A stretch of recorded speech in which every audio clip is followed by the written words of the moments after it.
a constant dialogue going on in the mind. This is this, and that's that, and this should be this, and that should be that. You like this, and you don't like that. All kinds of voices. In a lot of cases, the voices are totally uneducated. They're just things we picked up from here or there. And we carry them around, and this is the baggage in our mind. The Buddha said the mind can be at peace only when there's only one there. But for most of us, it's 2, 3, 4, 5, 6 voices all going at it, carrying all their preconceptions, saying you've got to do this, you've got to do that. And unless you examine them, you find that they can force you to suffer in a lot of ways.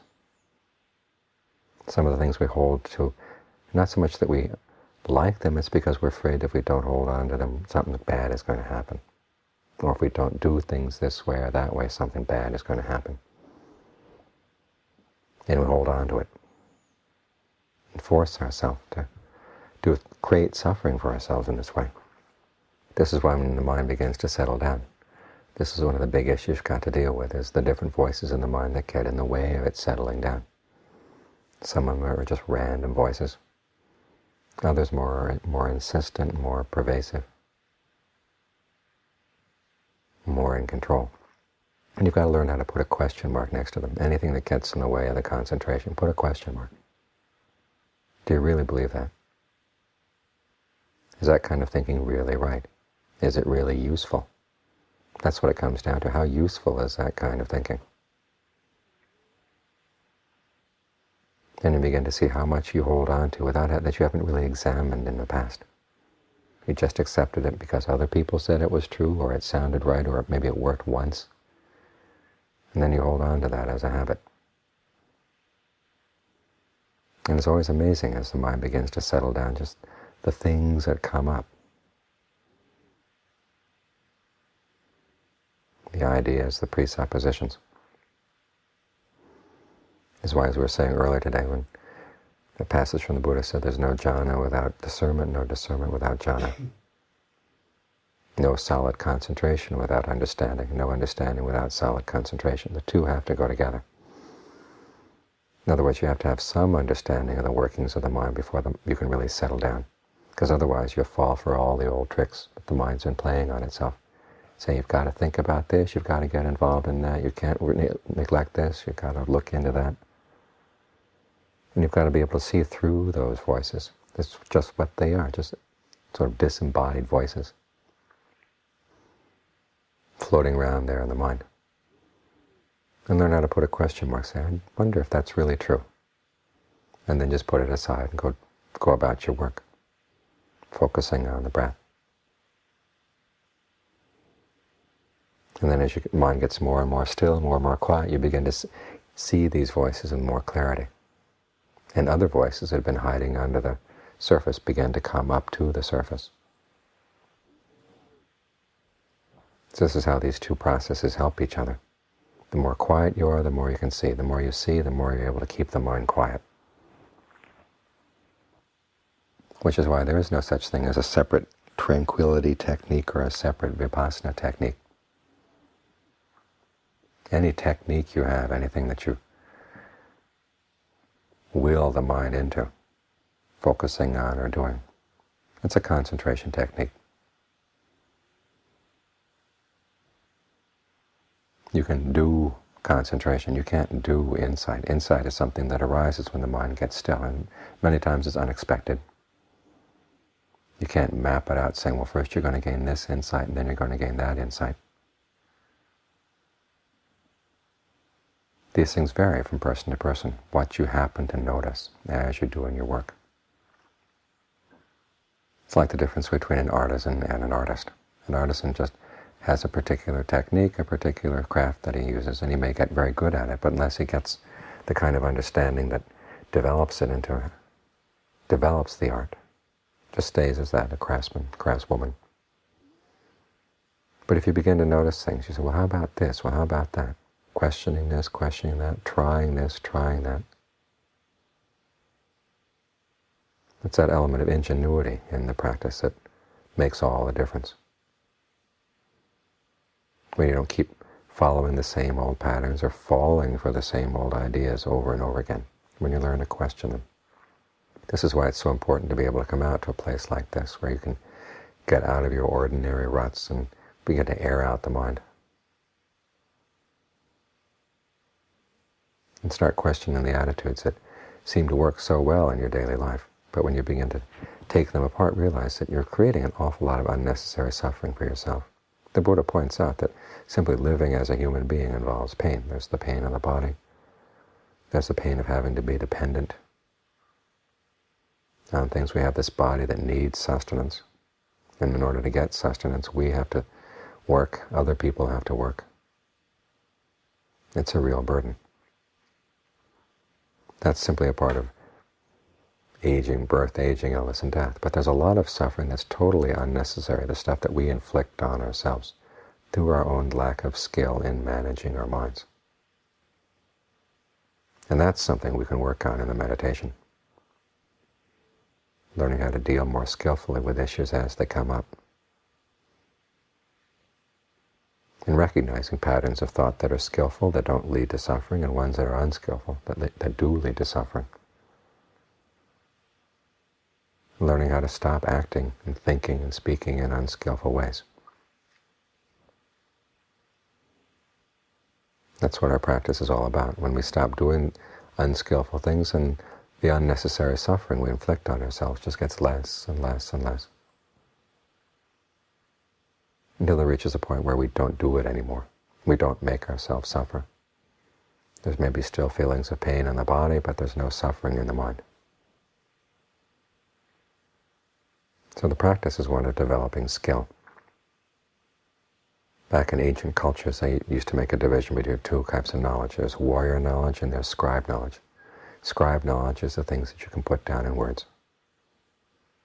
Knowledge that can be defined in terms of words. Warrior knowledge is the kind of knowledge that comes from acting, from developing a skill. And as you can imagine, the kind of knowledge we're working on here is warrior knowledge. We learn the words in the text so we can get a basic idea. But the actual knowledge itself that we're working on is what comes from developing the mind. It's called bhavana maya panya in Pali. In other words, as you try to develop concentration in the mind, you begin to realize things about the mind you didn't realize before. As you develop mindfulness, as you develop persistence, all these qualities that you work on cultivating. When you do it, you begin to see things about the mind that were hidden previously. That's the kind of insight, the kind of discernment that's really going to make a difference. So as you're meditating, think of yourself as a warrior. You're working on skill, the survival of the mind with as little suffering as possible. That's what you're working towards. There are a lot of strange ideas about people have picked up about warriors, that you go in to attack everything as soon as it arises. That's a dumb warrior. An intelligent warrior takes on battles only when he realizes that he can win them, and they're worth winning. And at the same time, he uses, or she uses, whatever is at hand. Talk today about having to fall back on Bhutto as being sort of primary school meditation technique. Well, if that's what you need, don't be too ashamed to use it. A good warrior isn't ashamed to use any weapon that works. Whatever weapons are needed for the task at hand, for the battle at hand, those are the ones you've got to use. Which is why a good meditator has lots of tools, lots of weapons on hand. Because the defilements, when they come, they don't all come in one shape or in one form. They don't attack from the same side. Sometimes they come from this side, sometimes they come from that side. Sometimes the mind feels lazy, other times it turns on itself and starts browbeating itself. Well, that's also a defilement, if it's not helpful for the meditation. This is when it gets really tricky, because many times the defilements can disguise themselves as the Dharma teaching, the Dharma talking, and you've got to watch out for that. It's when you're not quite sure what the mind is saying, whether it's true or false or skillful or unskillful. We'll just go back to being in that mode as a watcher. And look at the thinking in the mind simply as a process of arising, passing away, that you don't have to get involved with.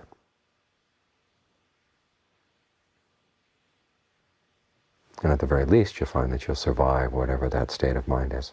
And oftentimes you'll have a chance to understand it. You'll begin to see, well, this goes with that. That goes with this. When you think in this way, this is going to happen. When you think in that way, that's going to happen. And as you gain that kind of understanding, then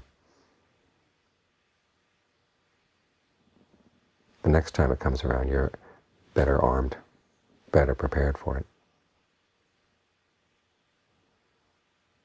So as you meditate, you've got lots of techniques. You've got Buddha, you've got the breath.